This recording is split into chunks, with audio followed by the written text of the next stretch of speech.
মদিনার বাজার দিয়ে নবীজি যাচ্ছেন, নবীজির একটা ওট পছন্দ হয়েছে। তো নবী ওটের মালিকের কাছে গিয়ে জিজ্ঞেস করলেন, ভাইয়া এই ওটটার দাম কত?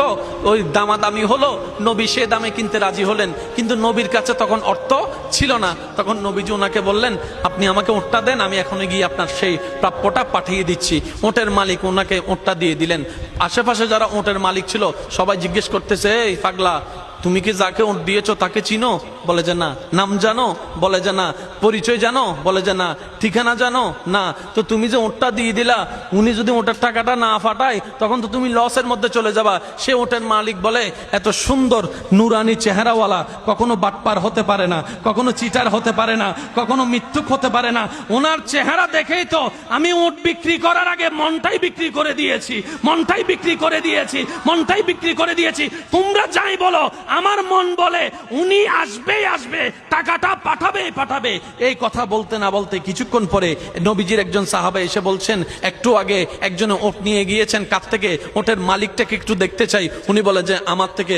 তো উনি বললেন, আমাদের নবী আপনার থেকে ওটটা নিয়ে গিয়েছেন, ধরেন ওটের টাকাটাও দিয়েছেন, আপনাদের খাবার জন্য কিছু খেজুরও হাদিয়া পাঠিয়েছেন, খেজুরও হাদিয়া পাঠিয়েছেন। ওই ওটের মালিক বলে, ভাইয়া টাকাটাও রাখেন, খেজুরটাও রাখেন, আগে আমাকে ওনার কাছে নিয়ে যান। আমি উট বিক্রি করি নাই, আমার দিলটাই বিক্রি করে দিয়েছি। ওনার চেহারা মোবারক দেখে আমার মনটাই পাল্টাই গিয়েছে, আমি কালিমা পড়ে মুসলমান হয়ে যেতে রাজি আছি। সুবহানাল্লাহ। जिसका कोई सानी नहीं वो नबी हमारा है, मुस्तफा की अजमत का हद ही ना किनारा है। आशिक बोले, लम याति नजीरु कफी नजरिन मिसले तुना शुद्ध पैदा जाना। चित्कार दिए बोलेन ना सुबहानाल्लाह। ওই নবীটা কাদের নবী?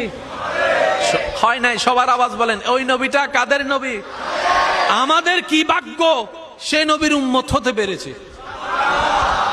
আর একটু জোরে।